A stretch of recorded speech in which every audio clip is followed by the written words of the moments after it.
अद्य दिनांक 10/12/2020 दिवस बृहस्पतिवासर अहम गोपाल प्रसाद आचार्य सरस्वती विद्या मंदिर किशनगंज कक्षा सप्तमी पाठ द्वादश पाठस्य शीर्षक अस्ति अस्माकं पर्यावरणं। द्वादश पाठ कक्षा सप्तमी पाठ द्वादश अस्माकं पर्यावरणं हमारा पर्यावरण। अद्य अहम इदं पाठं पाठयामि सर्वे ध्यानेन शृण्वन्तु। पुस्तकम् उद्घाट्य सर्वे उपविशन्तु ध्यानेन शृण्वन्तु च।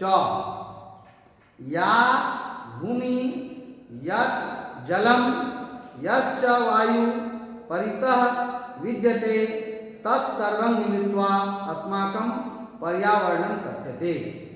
यत् जलं यत् जोड़ जलं यत् जलं शब्दस्य सन्धिविच्छेदं भवति। यत् जोड़ जलं यत् जलं पदस्य अभी क्लास में रहे बाद में बात करेंगे।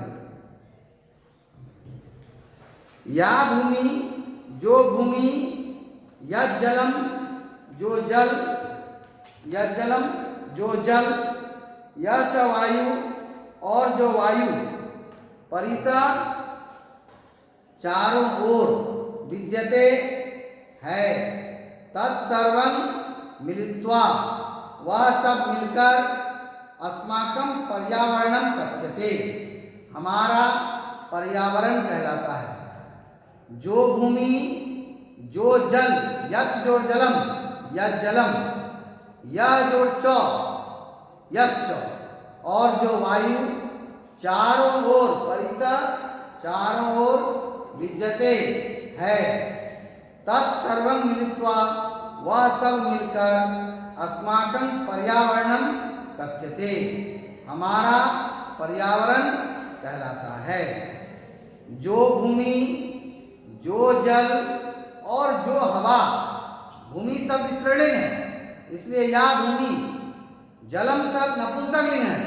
यह जलम वायु शब्द पुल्लिंग है। यह जलम यह वायु जो भूमि जो जल और जो हवा चारों ओर है तत्सर्वं मिलित्वा वह सब मिलकर अस्माकं पर्यावरणं कथ्यते हमारा पर्यावरण कहलाता है। स्वस्थं पर्यावरणं अस्माकं जीवनस्य आधारः अस्ति। स्वस्थ पर्यावरण हमारे जीवन का आधार है।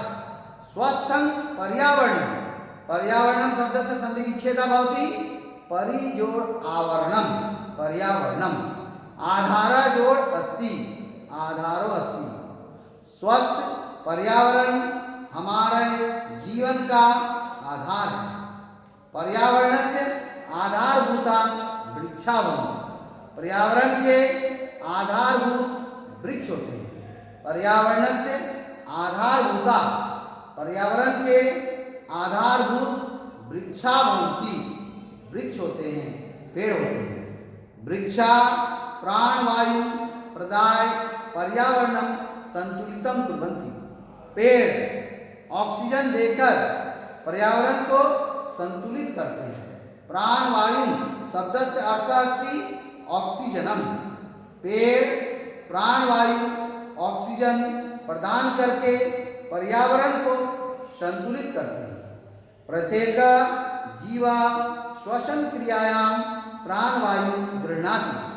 प्रत्येक जीव प्रत्येक जीवा प्रत्येक प्राणी प्रत्येक जीवा श्वसन क्रियायां श्वसन क्रिया में सांस लेने की क्रिया में प्राणवायु गृह्णाति ऑक्सीजन को ग्रहण करते हैं। प्राणवायु ऑक्सीजन को गृह्णाति ग्रहण करते हैं। प्रत्येक प्राणी प्रत्येक जीव श्वसन क्रिया में सांस लेने की क्रिया में प्राणवायु को ग्रहण करते हैं। अंगरामलः कार्बन डाइऑक्साइड अंग रामलः कार्बन डाइऑक्साइड वायु बहिर्विसर्जति और कार्बन डाइऑक्साइड हवा को बाहर निकालते हैं। कार्बन डाइऑक्साइड वायु कार्बन डाइऑक्साइड हवा को बहि मतलब बाहर विसृजति छोड़ते हैं। वृक्षा अंगराम्ल वायु गृह्णाति प्राणवायु च विसृजति। पेड़ कार्बन डाइऑक्साइड को ग्रहण करते हैं। अंगराम्ल वायु मतलब कार्बन डाइऑक्साइड गृह्णाति ग्रहण करते हैं। प्राणवायु और ऑक्सीजन को विसृजति छोड़ते हैं। पेड़ कार्बन डाइऑक्साइड को ग्रहण करते हैं और ऑक्सीजन को छोड़ते हैं। अनेन पर्यावरण स्वस्थ भवति। इससे पर्यावरण स्वस्थ होता है। अनेन इससे पर्यावरण स्वस्थ भवति स्वस्थ होता है। यथा शरीरे फुस्फुसं कार्यं करोति तथैव पर्यावरणे वृक्षा संतुलन संपादयन्ति। जिस प्रकार शरीर में फुस्फुसं कार्यं करोति फेफड़ा कार्य करता है तथैव उसी प्रकार पर्यावरणे वृक्षा पर्यावरण में पेड़ पर्यावरणे वृक्षा पर्यावरण में पेड़ संतुलन संपादयन्ति संतुलन का संपादन करते हैं। जिस प्रकार शरीर में फेफड़ा काम करता है उसी प्रकार पर्यावरण में पेड़ संतुलन का काम करते हैं। मानवा स्वस्य आवश्यकता पूरयितुं वनानां स्थाने भवनानि यंत्रशाला नूतनाश्च मार्गा निर्मीयन्ते। मानवा मनुष्य स्वस्य आवश्यकता पूरयितुं अपनी आवश्यकता की पूर्ति के लिए मानवा मतलब मनुष्य स्वस्य आवश्यकता अपनी आवश्यकता को पूरा करने के लिए वनानां स्थाने जंगलों के स्थान पर भवनानि भवन यंत्रशाला कारखाने नूतनाश्च मार्गा और नए रास्ते निर्मीयन्ते बनाते हैं।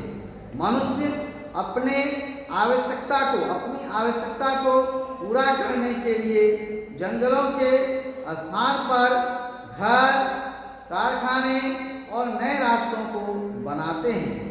एतेन पर्यावरणस्य विनाशः तीव्रवेगेन भवति। इससे पर्यावरण का विनाश तेजी से होता है।